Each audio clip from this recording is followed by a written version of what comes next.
सीने लगते ही मैं बहक सा गया, यार का पसीना शराब हो जैसे बस हो गया, बस इश्क एक से ही होता है।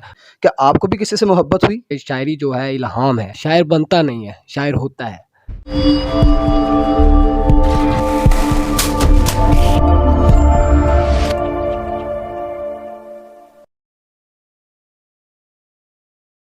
पीजा अय्याम की तलखी को भी हंसकर नासिर, गम के सहने में भी कुदरत ने मज़ा रखा है।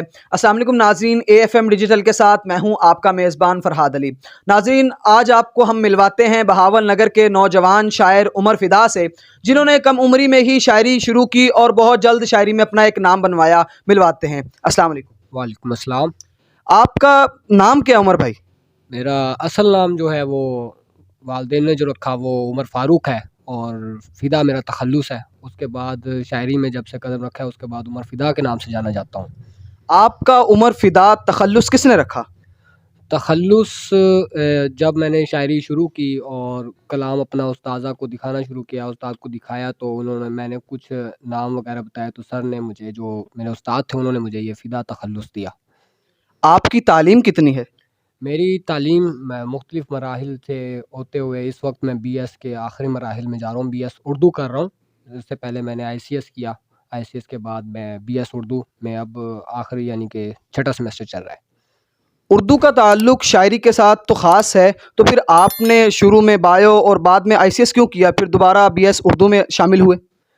जी, इसके पीछे भी एक बड़ी वजह है कि जो ख़ानदान में पढ़ाई की तरफ मेरा कदम पहले था, यानी कि मैं पहला शख्स था जो इस तरह इतनी पढ़ाई में आगे जा रहा था।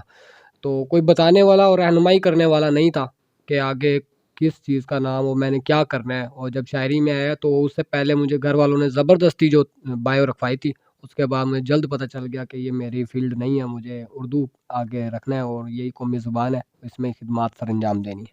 आपकी उम्र कितनी है और शायरी कब से शुरू की? मेरी इस वक्त उम्र जो है वो तकरीबन 22 साल है, और शायरी जो है इसका बाकायदा आगाज़ जो है 2019 से मैंने किया है और अब तक कर रहा हूँ। क्या हर शख्स शायर बन सकता है? बात यह है कि आदमी शायर या तो होता है या नहीं होता है, शायर बनता नहीं है, शायर होता है। यानी कि ये खुदा दाद सलाहियत है, जिसे खुदा नवाज दे, अल्लाह ताला जिसे नवाज दे वही शायरी कर सकता है, वो शेर कह सकता है। हर किसी के बस की बात नहीं है, क्योंकि शायरी जो है इल्हाम है, और जिस पर उतरना शुरू हो जाए वही शेर कह सकता है। शायरी करने के लिए क्या आशिक का होना लाजमी है? नहीं, मैंने जैसे पिछले सवाल में बताया कि ये इल्हाम है।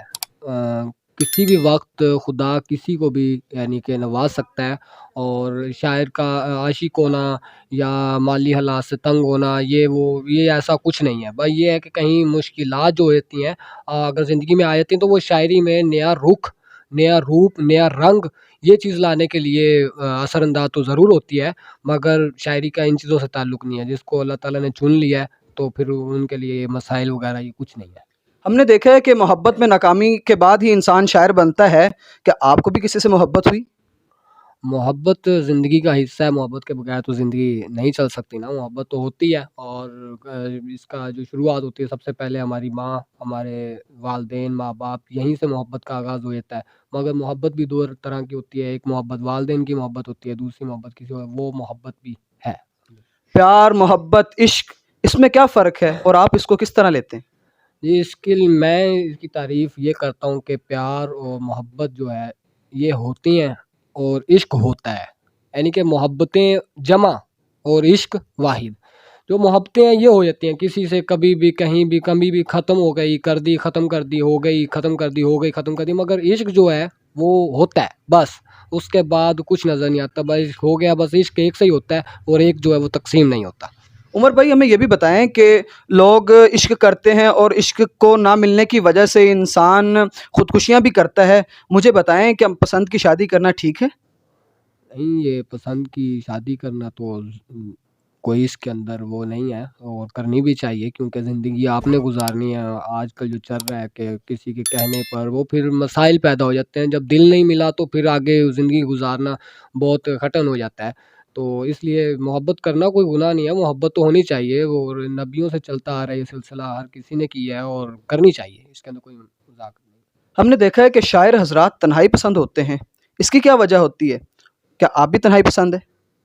तन्हाई पसंद होते होंगे, मगर शायर हर तरह के शायर जो होते हैं, मुख्तलिफ शायर मुख्तलिफ तरह का माहौल पसंद करते हैं। कोई तन्हाई पसंद होता है, कोई परिंदों की चहचहाहट, बाग में फिरना, ये वो पसंद करता है। जैसे मैं बताना चाह रहा हूँ कि हर तरह के, किसी को रात होते हैं, यानी कि उनका जो पसंदीदा माहौल होता है, वो वक्त होता है, उनके अंदर ना इल्हाम होता है, यानी कि अच्छा इल्हाम होता है, अच्छे शेर उतरते हैं। कोई तन्हाई में अच्छा शेर कह सकता है, कोई बाग में बैठा अच्छा शेर कह सकता है, और शेर कहीं भी कभी भी किसी भी वक्त उतर सकता है। तन्हाई पसंद होना ये है कि शायर जो होते हैं वो बड़े नरम मिजाज और बहुत वो अंदर से वो होते हैं, तो वो ज़्यादा शोर शराबा ये चीज़ें पसंद नहीं करते, इसलिए उनको ज़्यादा तन्हाई पसंद होती है।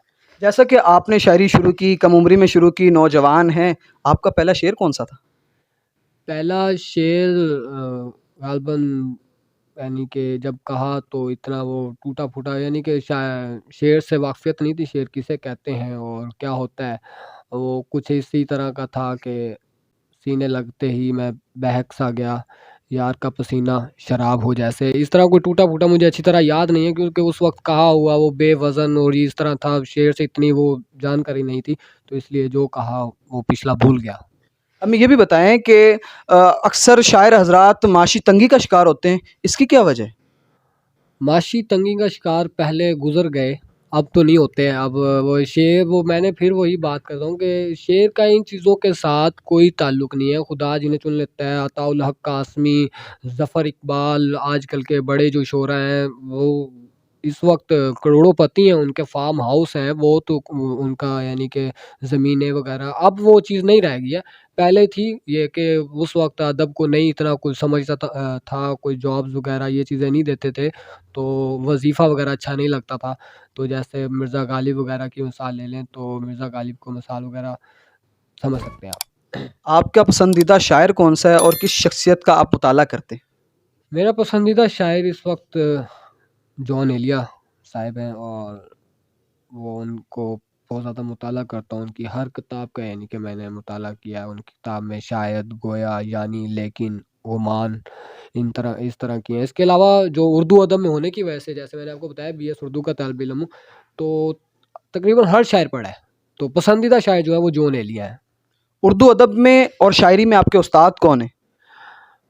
सबसे पहला जो उस्ताद है वो तो ज़िंदगी है, और इसी यही चीज़ मुझे लेकर आई थी इस तरफ। उसके बाद हर काम और फ़ील्ड के लिए उस्ताद का होना लाज़मी है, तो इसके लिए फिर मैंने अपने उस्ताद जो हैं वो बहावलनगर के सदारती अवार्ड याफ़्ता शायर और दीगर दर्जनों अवार्ड याफ़्ता शायर, यानी कि दर्जनों उनकी किताबें हैं।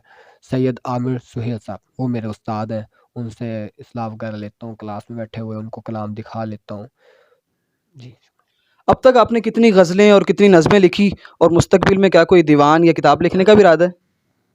जी, ज़ाहिर-सी बात है, जब लिखा जाता है तो उसको महफ़ूज़ करने के लिए जो है वो किताब का होना तो ज़रूरी होता है।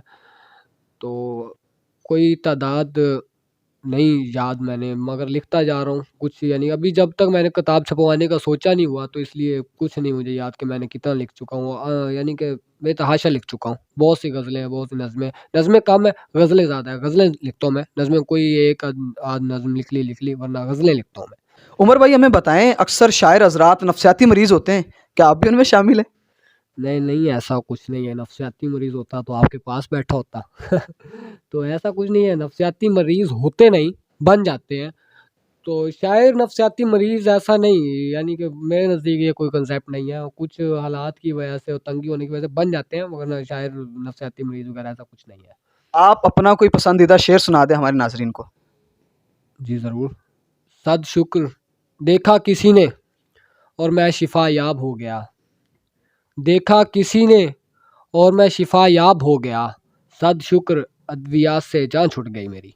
वाह, वाह! ये थे हमारे साथ नौजवान शायर उमर फ़िदा साहब जिन्होंने कम उम्री में शायरी शुरू की और बहुत जल्द इसमें अपना नाम बना लिया। मिलते हैं अगली वीडियो में, तब तक अल्लाह हाफ़िज़।